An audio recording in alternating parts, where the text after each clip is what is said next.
Welcome creative new activity. আবারও একটা নতুন ভিডিও নিয়ে চলে এসেছি। আর আজকে তোমাদের দেখাবো একটা খুব সাধারণ ব্যাগ। আর এই ব্যাগটা আমি তৈরি করেছি প্যান্টের কাপড় দিয়ে, পুরনো প্যান্ট দিয়ে আমি এটা তৈরি করেছি। তো এই ব্যাগটা কিন্তু খুবই সাধারণভাবে তৈরি করা। আর এই যে ব্যাগের ওপরে যে কাজটা আছে সেটা আমি ছোট ছোট টুকরো কাপড়ের দিয়ে করেছি। তো চলো কিভাবে করলাম। তো প্রথমে দেখো এই যে প্যান্টের যে ধারটা, এই ধারটা আমি খুলে নিব সুতো। আর তারপরে দেখো এইরকম দেখতে লাগবে। এখানে দুটো পা নিয়েছি। তো এই যে দেখো এই দুটো ধারই কিন্তু একটু বাড়ানো আছে নিচ থেকে উপরের দিকে এরকম। তো আমি একটু এই লাইনটাকে সোজা করে নিলাম। যেহেতু আমার মাঝের কাপড়টা আমার লাগবে একটা, তো আমি এইভাবে উপর থেকে যেই অংশটা পায়ের দিকে আছে সেটা থেকে উপরের এইভাবে নিয়ে এসে দেখলাম যে কতটা মাপ আমার লাগবে, সেভাবে আমি কেটে নিলাম।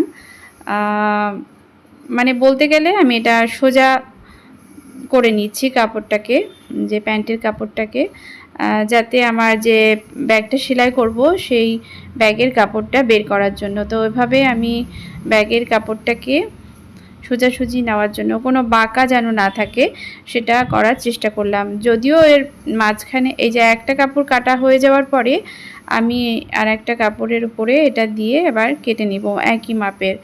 যদিও এখানে মাঝখানে একটা কাপড় আছে, সেজন্য সেলাই আছে জয়েন্ট দেওয়া, তো সেজন্য আমি এখানে একদম সোজাসুজি কাপড় পাবো না।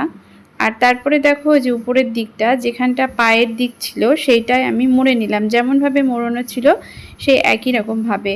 তো প্যান্টের কাপড়টা আমি দেখলাম অনেকটাই লম্বা আছে, তো লম্বা দিকটা কিছুটা কেটে নিলাম।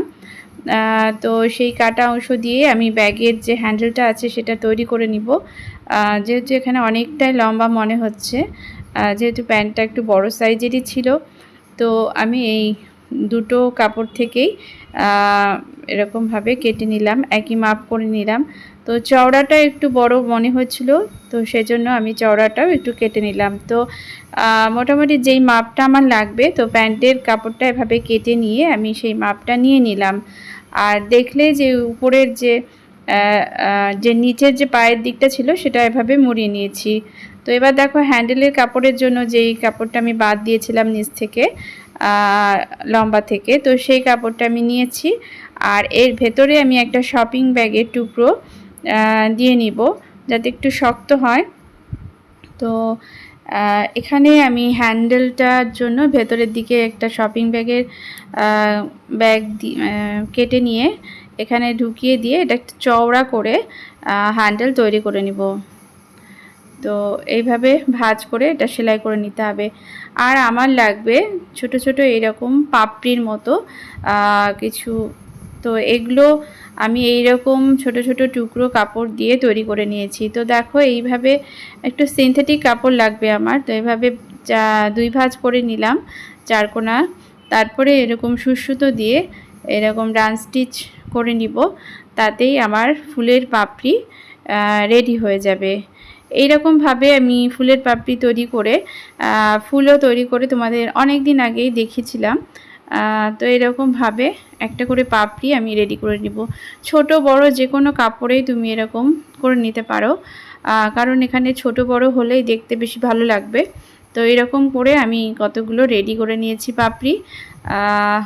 তো দেখো বিভিন্ন রকম সাইজের কাপড়গুলোকে নিয়ে আমি এরকমভাবে করে নিচ্ছি, আলাদা করে কোনো মাপ নিতে হবে না। এরকমভাবে দুটো করে ভাঁজ করে কোনাকুনি ভাঁজ করে নিয়ে এটাকে রেডি করে নিতে হবে। তারপরে নিচের দিকটা তোমার একটু কেটে নিতে হবে, তাহলে আমার পাপড়িটা রেডি হয়ে গেল। তো হালকা করে নিচের দিকে একটু গিট দিয়ে একটু ছড়িয়ে দিবে, তাহলে সেলাই করতে এক জায়গায় জড়ো না করে একটু ছড়িয়ে দিবে।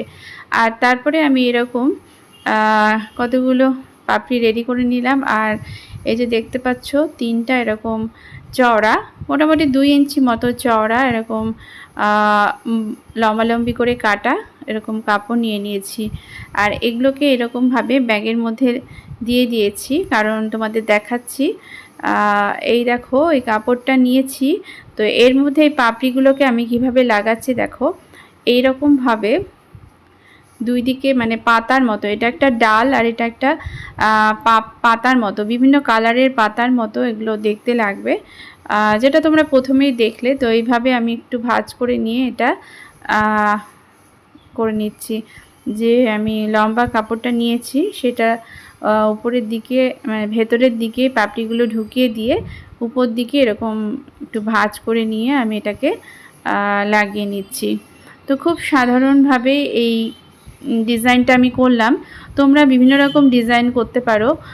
তো আমি ছোট ছোট টুকরো কাপড়গুলো যেহেতু পরেই আছে, তো একটা সুন্দর ব্যাগের ডিজাইন করার জন্য এভাবে ডিজাইন করার কথা ভাবলাম। তো এইভাবে এটাকে রেডি করে নিচ্ছি। তো দেখো আমার এই যে ডিজাইনটা রেডি হয়ে গেল। তো আমি এভাবে পাপড়িগুলোকে জয়েন করে নিলাম। তো এইরকমভাবে 3টা ডাল আমি রেডি করে নিব ব্যাগের। আর একটা জিনিস দেখো যে নিচের দিকে কিন্তু মানে চারিদিক যে কাপড়টা আমি উপরে ডাল হিসাবে নিয়েছি চারিদিকে কিন্তু মুড়ে নিতে হবে।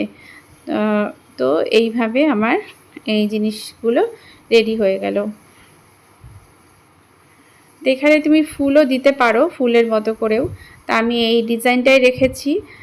বিভিন্ন রকম ডিজাইন রাখা যেতে পারে, এমনি ব্যাগও তো ব্যবহার করা যেতে পারে। যেহেতু একটু ভালো সৌন্দর্য বাড়ানোর জন্য আমি ব্যাগটাকে রেডি করছি, তো সেজন্য এটাকে এভাবে তৈরি করে নিলাম। তো এই জিনিসটা যদি ভালো লাগে তোমাদের অবশ্যই জানাবে। আর এই দেখো হ্যান্ডেলটাকে আমি এভাবে লাগিয়ে নিচ্ছি। এটা নিচ দিয়েও লাগাতে পারো, তো উপর দিয়েও আমি এটাকে উপর দিয়ে লাগিয়ে। ব্যাগের দুই ধারে যে হ্যান্ডেলটা যাতে সমান হয় সেজন্য আমি 2 ধার থেকে 4 ইঞ্চি ছেড়ে নিয়ে হ্যান্ডেলটা লাগিয়েছি। আর এইভাবে লাগালে ঠিক হয়। আর এইটা একটু লম্বালম্বিভাবে শক্ত করে সেলাই করে নিতে হবে, যাতে এই ডবল সেলাই করতে হবে যাতে শক্ত হয়। তো এটা আবার রেডি হয়ে গেল হ্যান্ডেল লাগানোর কাজটা। তো ব্যাগটা বানানো কিন্তু খুবই সহজ। তো প্যান্টের কাপড় দিয়ে ব্যাগগুলো বেশ শক্ত হয়। তো তোমরাও যদি বাড়িতে এরকম ব্যাগ মানে প্যান্ট পরে থাকে তো এরকম সাধারণভাবে ব্যাগ রেডি করে নিতে পারো। তো আমি এখন এই যে দুটো ব্যাগের যে কাপড় দুই দিকের যে কাপড়টা আছে সেটাকে জোড়া দিব। তো এটা তো সবাই বুঝতেই পারছো, একটার উপরে একটা রেখে নিয়ে মানে উল্টো করে রেখে দিয়ে আমি এটা সেলাই করে দিলাম। আর চারিদিকে এই যেহেতু সুতো বেরিয়ে থাকে, যেহেতু সিনথেটিক কাপড় থাকে অনেকটা, তো সুতো যাতে বেরিয়ে না যায় সেজন্য আমি পাইপিনের মতো লাগিয়ে নিয়েছি। আর রেডি হয়ে গেল আমার একটা সুন্দর ব্যাগ।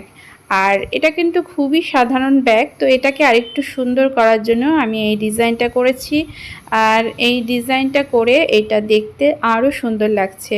তো সাধারণত আমরা বিভিন্ন ধরনের মলে এখন বাজার করতে যাই, তো সেখানে তো ব্যাগ দেয় না। তো এই ধরনের ব্যাগে করে যদি জিনিসপত্র নিয়ে আসি তো দেখতে তো খুব ভালো লাগবে। তো সেই জন্যই আমি এই ব্যাগটা রেডি করে নিলাম। আর পুরনো প্যান্টগুলোকে ব্যবহার করে আমি নতুন নতুন জিনিস তৈরি করছি, তার মধ্যে এটাও একটা জিনিস আমার রেডি হয়ে গেল।